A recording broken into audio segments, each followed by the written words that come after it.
नमो भगवते वासुदेवाय। ओम नमो भगवते वासुदेवाय। ओम नमो भगवते वासुदेवाय। नारायणं नमस्कृत्य नरं चैव नरोत्तमं देवीं सरस्वतीं व्यासं ततो जयमुदीरयेत्।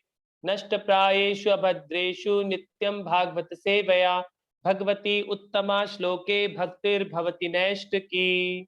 नमः ओं विष्णुपादाय कृष्णप्रेष्ठाय भूतले श्रीमते भक्तिवेदांत स्वामिन् इति नामिने। नमस्ते सारस्वते देवे गौरवाणी प्रचारिणे निर्विशेषा शून्यवादी पाश्चात्य देशतारिणे। जय श्री कृष्ण चैतन्य प्रभु नित्यानंदा श्री अद्वैत गदाधरा शिवासादि गौर भक्त वृंदा। हरे कृष्णा कृष्ण कृष्णा हरे हरे, हरे रामा राम रामा हरे हरे। श्री राधा वृंदावन चंद्र की जय, श्री गौर निताय की जय, श्रील प्रभुपाद की जय। Welcome all of you for today's Srimad Bhagavatam session. We are discussing from first canto, chapter 7. Title of the chapter is Drona पुत्र को दंड। तो हमने इस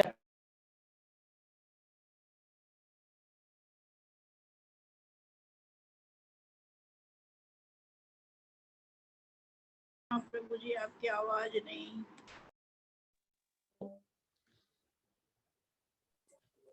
हरे कृष्ण प्रभु जी, आप म्यूट हो गए।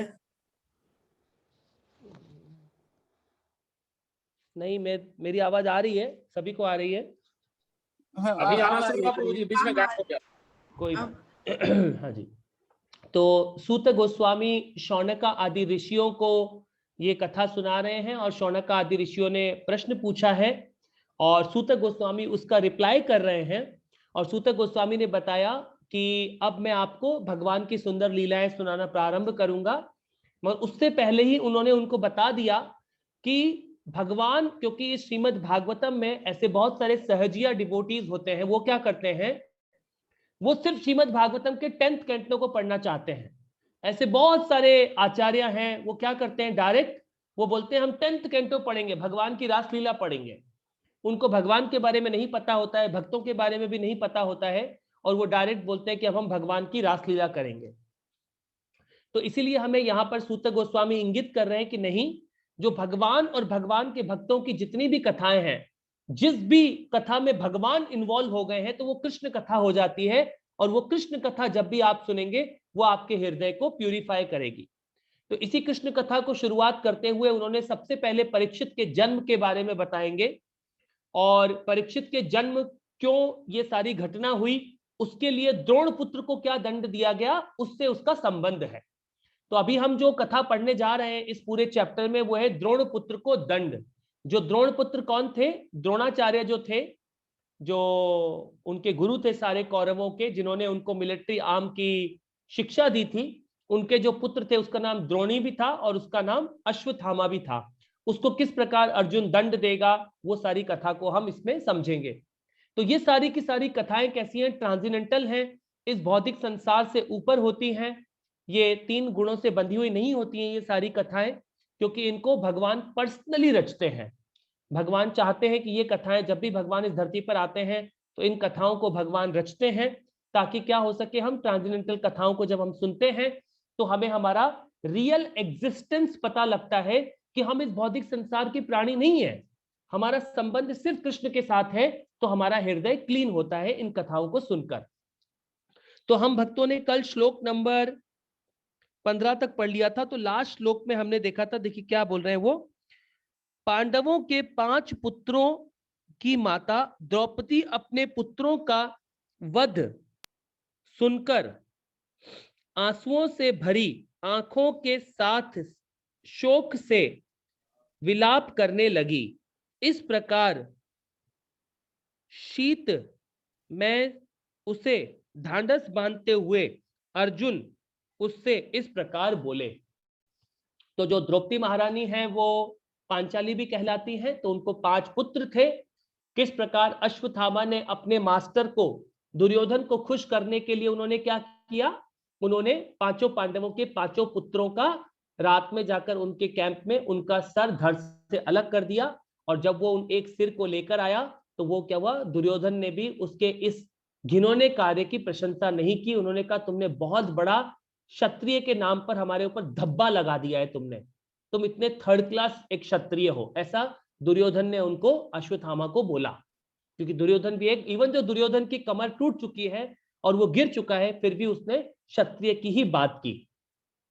तो यहां पर अब हम अगले श्लोक से पढ़ते हैं। और उसके बाद यहां पर जब द्रौपदी को यह पता लगता है, तो द्रौपदी जिसके 5 पुत्र खो दिए हैं अब द्रौपदी ने, तो वो संताप से दुख के मारे इस प्रकार बहुत दुखी हो चुकी है अब द्रौपदी महारानी।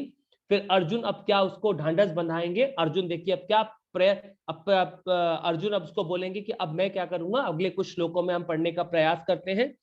तो अब मैं श्लोक नंबर 16 पढ़ेंगे, और श्लोक नंबर 16 पढ़ने के लिए मैं रिक्वेस्ट करूंगा मेरे साथ इसका परपोर्ट पढ़ने के लिए महेश जी जो है जयपुर से, वो इसका परपोर्ट पढ़ेंगे। तो महेश, जो हमारा महेश है, वो महेश जी जयपुर को आप अनम्यूट कर दीजिए। अब देखिए मैं श्लोक पढ़ता हूं। तदा शुचस्ते प्रभु जामी भद्रे यद यद्हावबंधो शिर आततायिनः गांडीव मुक्ति शिबि खरूर पाहरे त्वाकृप्य यस्यास्यसि दग्धपुत्रा। देखिए वो क्या बोल रहे हैं। अब अर्जुन बोल रहा है ये, हे देवी, अब मैं अपने गांडीव धनुष से छोड़े गए तीरों से उस ब्राह्मण का सिर काट के तुम्हें भेंट करूंगा। तभी मैं तुम्हारी आंखों से आंसू पोंछूंगा और उन्हें सांत्वना प्रदान करूंगा। अब तुम अपने पुत्रों के शरीरों का दाह करने के बाद उसके सिर पर खड़ी होकर स्नान करना। तो ये क्षत्रिय होते थे, सारे के सारे क्षत्रिय। तो अर्जुन ने तुरंत ये प्रतिज्ञा ले ली है, अब मैं क्या करूंगा, उसके सर को धड़ से अलग कर दूंगा और उस पर तुम खड़ी होना और उसके बाद तुम स्नान करना। तो ये देखिए किस कॉन्टेक्स्ट में ये सूत गोस्वामी हमें सुना रहे हैं, इसका हम तात्पर्य पढ़ते हैं। क्योंकि हमें सारी की सारी कथाओं को क्या है, एक स्पिरिचुअल कॉन्टेक्स्ट से इन कथाओं को समझना है। तो इसका तात्पर्य पढ़ते, तात्पर्य महेश जी आप पढ़िए। हाँ जी। तात्पर्य श्रील प्रभुपाद द्वारा। श्रील प्रभुपाद की जय। कोई शत्रु जो घर में आग लगाता है, विष खिलाता है, अचानक घातक शस्त्रों से प्रहार करता है, संपत्ति लूटता है या कृषि योग्य खेतों पर अनुचित अधिकार जमा लेता है, किसी की पत्नी को फांसता है, वह आतताई है। ऐसा आतताई चाहे वो ब्राह्मण हो या ब्राह्मण का तथा कथित पुत्र ही क्यों न हो, सब प्रकार से दंडनीय है। जब अर्जुन ने अश्वत्थामा नामक आतताई का सिर काटने की प्रतिज्ञा की, तो वह भली भांति जानता था कि अश्वत्थामा ब्राह्मण का पुत्र है। लेकिन चूंकि उस तथाकथित ब्राह्मण ने कसाई जैसा कार्य किया था, अतः वह आतताई था, और ऐसे धूर्त ब्राह्मण के पुत्र को मारने में कोई पाप नहीं था। हरे कृष्ण। हरे कृष्णा। तो देखिए यहाँ पे प्रभुपाद जी क्या कॉन्टेक्स्ट ला रहे हैं। जब हम भगवत गीता पढ़ते हैं, पहले ही चैप्टर में 36 श्लोक में भी ये आतताईना वर्ड वहां पर आता है। तो वहां पर भी ये 6 कॉन्टेक्स्ट बताए गए हैं कि अगर कोई व्यक्ति इस प्रकार के घिनौने कार्य करता है, भले वो ब्राह्मण हो, क्षत्रिय हो, वैश्य हो, शूद्र हो, अगर ये 6 प्रकार के कार्य करता है, वो 6 प्रकार के कार्य कौन कौन से हैं। कोई शत्रु जो घर में आग लगाता है, तो देखिए इन कौरवों ने क्या किया था, दुर्योधन ने उनको लक्षागृह में पैक कर दिया था, सारे के सारे पांडवों को बंद कर दिया था और वहां आग लगा दी थी। तो ये 6 के 6 कार्य किए थे इन कौरवों ने। इसीलिए भगवान बोल रहे हैं कि अब मैं इनको चाहता हूं कि इन सबको मार दिया जाए। तो घर में आग लगाना पहला होता है। फिर दूसरा विष खिलाना। तो जब भीम था, भीम एक बालक के रूप में जब छोटा था, तो दुर्योधन ने उसको विष पिला दिया था भीम को। तो ये भीम क्या होता, विष खिलाता है। उसके बाद है अचानक घातक शस्त्रों से प्रहार करता है। तो ये कार्य भी इन कौरवों ने पांडवों के प्रति किए थे। और संपत्ति लूटता है। एक्चुअली तो ये पूरा का पूरा हस्तिनापुर पांडवों को बिलोंग करता है, परंतु उनकी सारी संपत्ति को ये जो दुर्योधन और सारे कौरव हैं उन्होंने लूट लिया था।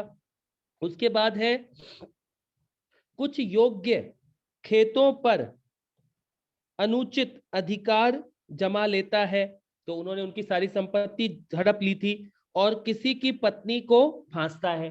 तो उन्होंने द्रौपदी के प्रति गलत व्यवहार किया था इन सब ने, और ऐसे बहुत सारे कथन आएंगे।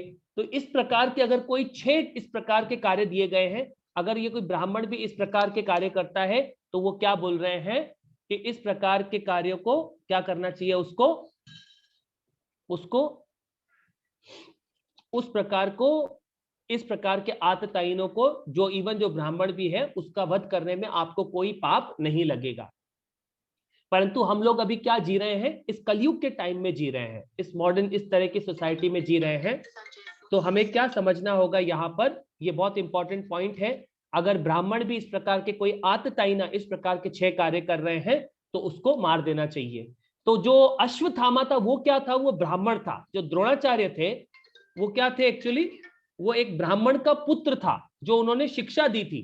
अश्वत्थामा जो द्रोणाचार्य थे, और द्रोणाचार्य का पुत्र था ये द्रोणी और अश्वत्थामा। तो अगर आप इस प्रकार ब्राह्मण भी अगर ये कोई आतताइना जैसा कार्य करता है, अगर आप उसको भी मार देंगे तो आपको क्या होगा, कोई पाप नहीं लगेगा। तो यहाँ पे प्रभुपाद जी हमें इस पॉइंट को समझा रहे हैं। अब हम अगले श्लोक पे आते हैं जो कि है श्लोक नंबर 17।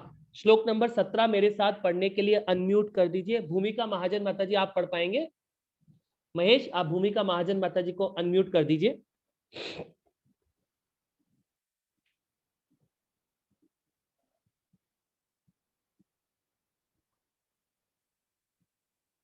चलिए अब मैं श्लोक पढ़ता हूं। हरे कृष्णा प्रभु जी।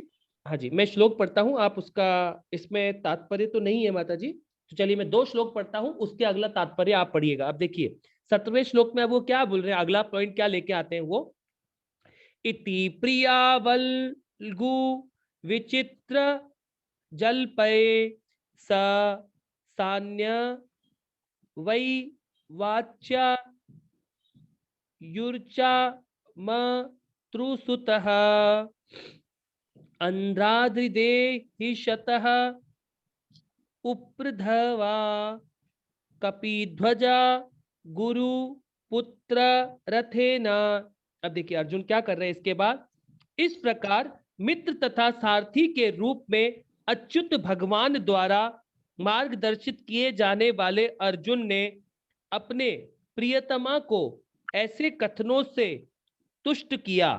तब उसने अपना कवच धारण किया और भयानक शस्त्रों से लेस होकर वह अपने रथ पर चढ़कर अपने गुरुपुत्र अश्वत्थामा का पीछा करने के लिए निकल पड़ा। अब अर्जुन क्योंकि द्रौपदी इतने संताप में है, तो अर्जुन ने अब क्या किया है, अपने आप को सारे शस्त्रों से लेस कर लिया है और वो रथ पे बैठ गया है। और वो क्या है, देखिए अर्जुन को डायरेक्ट कौन गाइड कर रहे थे, डायरेक्ट भगवान गाइड कर रहे थे। और ये जो 5 पांडव, जब हम चैतन्य चरितामृता में पढ़ेंगे, ये 5 पांडव कोई ऑर्डिनरी पर्सनालिटी नहीं थे। ये स्पिरिचुअल वर्ल्ड में भगवान की लीलाओं में साथ में रहते हैं। परंतु इसमें से जो अर्जुन है वो भगवान की फर्दर भी लीलाओं में साथ में रहता है। इसीलिए भगवान ने भगवत गीता का ज्ञान देने के लिए भी अर्जुन को चुना था इन सब में से। ये सब स्पिरिचुअल पर्सनालिटी है, स्पिरिचुअल वर्ल्ड से आते हैं, मगर जो अर्जुन है वो भगवान का क्या है, बहुत प्रिय डिवोटी है। और अर्जुन भगवान को क्या करते हैं, भगवान अर्जुन को पर्सनली गाइड करते हैं। तभी भगवान क्या थे, पूरे रथ में अर्जुन के रथ पे जाके बैठ गए थे सारथी के रूप में।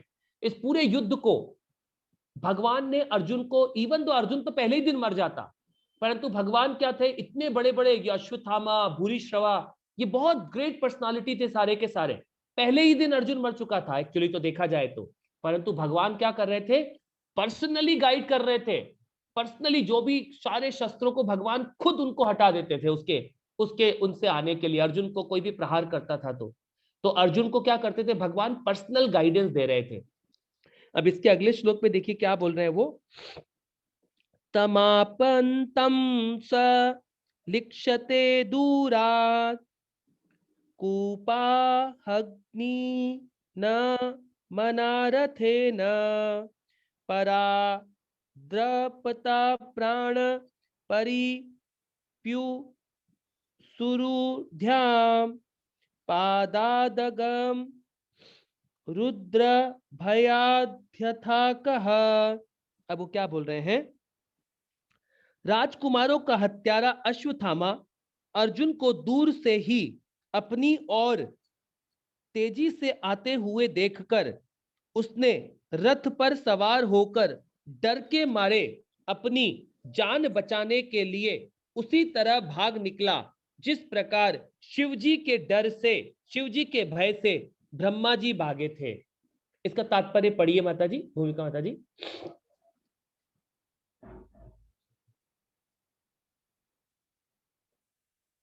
माता जी आप पढ़ पाएंगे? हरे कृष्णा प्रभु जी। हाँ जी पढ़िए। श्री श्रीला प्रभुपाद जी द्वारा श्रीला प्रभुपाद जी की जय। पुराणों की पाठ्य सामग्री के अनुसार क या अर्क के दो संदर्भ मिलते हैं। क का अर्थ ब्रह्मा है, जो एक बार अपनी पुत्री से मोहित होने पर उसका पीछा करने लगे, जिससे शिव कुपित हो गए और उन्होंने ब्रह्मा पर अपने त्रिशूल से आक्रमण कर दिया। ब्रह्मा अपने प्राणों के भय से भाग गए। जहां तक अर्क का संबंध है, वामन पुराण में एक प्रसंग मिलता है। विद्युन्माली नाम का एक असुर था, जिसे एक चमचमाता सुनहरा विमान भेंट में मिला था। उस रथ के सूर्य के पीछे जाने से उसके प्रकाश से रात्रि भाग जाती थी। इसके कारण सूर्य देव क्रुद्ध हो गए और उन्होंने अपनी प्रखर किरणों से विमान को पिघला डाला। इससे शिव कुपित हो गए और उन्होंने सूर्यदेव पर आक्रमण कर दिया। सूर्यदेव भाग गए और अंत में काशी वाराणसी में गिर पड़े।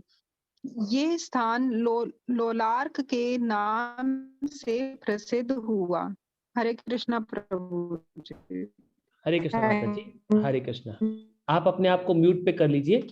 देख लीजिए यहाँ पे क्या, ये जो कॉन्टेक्स्ट आया है, इसमें दो कॉन्टेक्स्ट आए हैं यहाँ पर।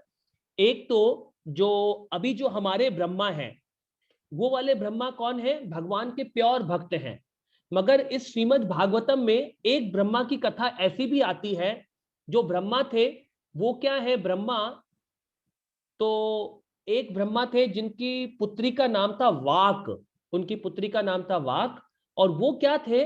वो अपनी पुत्री से अट्रैक्ट होकर अपनी पुत्री के पीछे ही भागने लगे थे। तो भगवान शिव ने उनको क्या करा था कि ये कैसा ब्रह्मा जो क्रिएटर है वो ऐसा कार्य कर रहा है, अपनी पुत्री के पीछे सेंस एंजॉयमेंट के लिए भाग रहा है, तो वो उसके पीछे भागने लगे। और फिर यहाँ पर यह भी आया है कि एक जो ये इसका नाम था, एक इसके पास क्या था? एक बहुत सुंदर सा वायुयान था। और वो क्या होता था? जो भगवान ने ये सिस्टम बनाया है, सूर्य उदय होना, सूर्य अस्त होना, सूर्य का उजाला होना, तो ये जो इसके पास विमान था, इसका नाम है, ये पुराणों में एक कथा आती है कि उसके प्रकाश से क्या होता था? रात्रि भाग जाती थी। सूर्य देव क्रुद्ध होकर उसने अपना प्रखर किरणों से वायुयान को पिघला दिया। तो ये यहाँ पे हम समझ पा रहे हैं कि सुनकर वायुयान दिया था, इसका नाम है इस जो एक, हाँ, विद्युतमाली। विद्युतमाली एक पर्सनालिटी था जिसके पास ये एक स्पेशल, इसके पास विमान था। तो सूर्य देव ने फाइनली उसको क्या किया? उस विमान को पिघला दिया। जब सूर्य देव ने उस विमान को पिघला दिया तो क्या हो गए? उससे इधर से ब्रह्मा जी क्रोधित हो गए। तो उन्होंने क्या किया? जो शिव जी थे वो कहां पर जाके गिर पड़े? ब्रह्मा जी कहां पे जाके गिर पड़े? वापस वो काशी में जाके गिर पड़े। तो ये सारी कथाओं को जब हम डिटेल में पढ़ते हैं, तो अभी हमें यहाँ पर इस जगह पे प्रभुपाद जी ने क्यों लिखा है, इसको कॉन्टेक्स्ट को समझना है। कॉन्टेक्स्ट क्या बता रहे हैं कि अर्जुन अब क्या करेगा? कोई भी अपनी जान बचाने के लिए कुछ भी हरकतें कर सकते हैं। तो ये सारे के सारे जान बचाने के लिए जितनी भी हरकतें की गई हैं शास्त्रों में, जितना भी आता है, तो अभी अश्वत्थामा क्या करेगा? क्योंकि अब अर्जुन उसके पीछे है। अर्जुन चाहेगा अब तो अश्वत्थामा को मार देगा, परंतु अब क्या करेगा? अश्वत्थामा अपनी जान बचाने के लिए क्या करेगा? अब वो ब्रह्मास्त्र को छोड़ेगा। ब्रह्मास्त्र को, एक ब्रह्मास्त्र इधर छोड़ेगा और दूसरा ब्रह्मास्त्र वो कहां छोड़ देगा? वो उत्तरा के गर्भ पर छोड़ देगा। वो क्या चाहता है अब? ताकि ये जितने भी पांडवों का सारा कुल है, क्योंकि पांडवों में अब क्या है, सारे के सारे पांचों पांडव तो मर चुके हैं, पांडवों के पुत्रों को पहले ही मार दिया है उसने। अब सिर्फ एक व्यक्ति बचा है इनके पूरे खानदान में, और वो है जो उत्तरा का पुत्र होगा, और अभिमन्यु का पुत्र होगा, अर्जुन का पुत्र था अभिमन्यु, और अभिमन्यु का पुत्र हुए थे परीक्षित महाराज। तो वो उनके इस पूरे खानदानों की अब एक लास्ट संतान बची है। वो चाहता है अश्वत्थामा कि अगर मैं किसी भी तरीके से इस उत्तरा के गर्भ को नष्ट कर दूंगा तो क्या होगा, ये सारा का सारा पांडव जो कुल है, ये पूरा का पूरा कुल ही नष्ट हो जाएगा, क्योंकि पांचों पांडवों के मरने के बाद आगे कोई है ही नहीं। तो वो चाहता था कि मैं इनके पूरे कुल को ही नष्ट कर दूं, ऐसा उसका प्लानिंग था। किसका? अश्वत्थामा का। तो हम इन कथाओं को और फर्दर डिटेल में जानेंगे। तो हम एक और श्लोक पढ़ लेते हैं, अभी हमारे पास थोड़ा समय है। अब देखिए अगले श्लोक में क्या बोल रहे हैं। अगला श्लोक पढ़ने के लिए मेरे साथ आ जाइए मीनाक्षी माता जी, आप इसका परपोट पढ़िएगा। श्लोक नंबर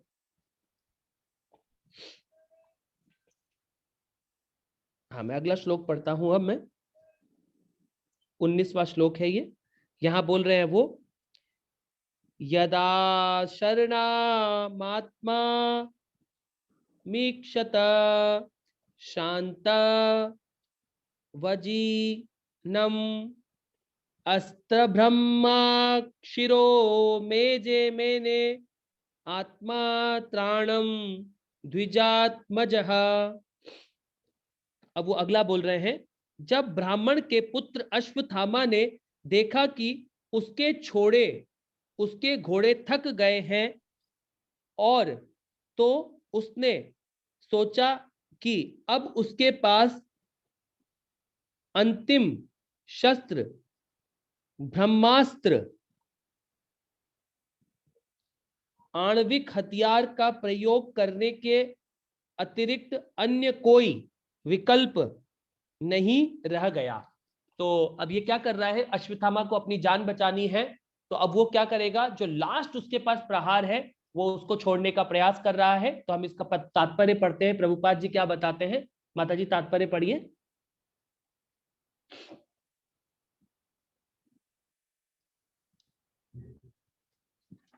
माता जी आप तात्पर्य पढ़ रहे हैं? हरे कृष्ण प्रभु। हाँ जी माता जी, आप ही पढ़ लीजिए, पढ़ लीजिए। अनंत जब कोई विकल्प नहीं रह जाता, तभी ब्रह्मास्त्र नामक परमाणु हथियार व प्रयोग किया जाता है।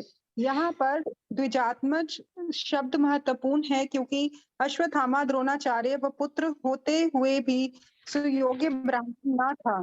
सर्वाधिक बुद्धिमान व्यक्ति ब्राह्मण कहलाता है, और यह कोई वंशानुगत उपाधि नहीं है। अश्वत्थामा पहले भी ब्रह्म बंधु कहलाता था। ब्राह्मण का मित्र होने का ये अर्थ नहीं है कि वह योग्यता में भी ब्राह्मण हो। ब्राह्मण का मित्र या पुत्र पूर्ण रूप से योग्य होने पर ही ब्राह्मण कहलाता है, अन्यथा नहीं। क्योंकि अश्वत्थामा का निर्णय अप्रौढ़ता भरा है, अतएव उसे यहाँ जानबूझकर ब्राह्मण का पुत्र कहा गया है। हरे कृष्णा प्रभु जी, थैंक यू। हरे कृष्ण माता जी। अब देखिए यहाँ पर प्रभुपाद जी कितना सुंदर से इसको परपोर्ट को बताते हैं हमें। वो बताते हैं ऐसा कोई जरूरी नहीं है कि ब्राह्मण का पुत्र के पास सारी की सारी ब्राह्मणिकल क्वालिटीज हो। ये कलयुग इसीलिए शुरू हुआ था क्योंकि शमीका ऋषि का जो पुत्र था उसने क्या किया, परीक्षित महाराज को कर्ज किया था। वैसी ही घटना पर यहाँ पे बता रहे हैं कि ये जो अश्वत्थामा है इसने क्या सबसे बड़ी गलती की है, सिर्फ अर्जुन से अपनी जान बचाने के लिए उसने क्या किया है, अब वो परमाणु बम का वो क्या कर रहा है, प्रयोग कर रहा है। कि अभी देश में जितनी भी घटनाएं हो रही हैं, रशिया यूक्रेन लड़ रहे हैं, धीरे धीरे पूरी दुनिया में न्यूज है कि ये सब अब थोड़ा फैलेगा, ये सब युद्ध फैलेंगे। प्रभुपाद जी भी बोल के गए हैं कि ये युद्ध फैलेगा। तो सब क्या कर रहे हैं, सिर्फ कि अपने आप को शरीर समझ रहे हैं और अपनी जान बचाने के लिए इस प्रकार क्या कर रहे हैं। ये जो ब्राह्मण पुत्र था अश्वत्थामा, इसके पास ब्राह्मणिकल क्वालिटी नहीं है, इसीलिए इसने क्या किया है, ये सबसे बड़ा गलत डिसीजन ले लिया है। और उसने क्या किया है कि इसको जो ब्रह्मास्त्र है वो उस परमाणु हथियार को अब छोड़ देगा। और ये ब्रह्मास्त्र कैसे होते थे, जो भी मन में किसी भी निशाने को अगर सोच के लगाया जाता था तो वो क्या होता था, कभी चूकता नहीं था ब्रह्मास्त्र। ये भगवान ने किसी किसी को ब्लेस करते थे इस प्रकार के हथियारों से। तो ये अश्वत्थामा क्योंकि ब्राह्मण पुत्र था, इसके पास ये विद्या थी, तो उसने इस विद्या का गलत उपयोग किया है, इसीलिए वो कोई ब्राह्मण कहलाने के लायक नहीं है। क्योंकि ब्राह्मण क्या होते थे, वो सही डिसीजन लेते थे, सोसाइटी में सही कार्य करने होते थे ब्राह्मणों को। ब्राह्मणों का तो मेन कार्य होता था कि वो क्षत्रियों को क्या है, गाइड करते थे ब्राह्मण, कि आपको राज्य को कैसे चलाना है। इसीलिए जैसे हमारे शरीर में जो हेड पार्ट होता है, ये इसका कंसिडरेशन किससे किया गया है, ये ब्राह्मण है। हमारे शोल्डर होते हैं वो क्षत्रिय है, हमारा पेट है वो क्या है, वो वैश्य का काम करता है, और हमारे जो पैर हैं वो शूद्र के बराबर होते हैं। तो इस प्रकार से ये जो हेड पार्ट होता है इस बॉडी में, इसका मेन कार्य होता था कि इस पूरे शरीर को क्या करे, वो डायरेक्शन दे। इसी प्रकार ब्राह्मणों का मेन कार्य क्या था, पठन पाठन यजन याजन दान प्रतिग्रह।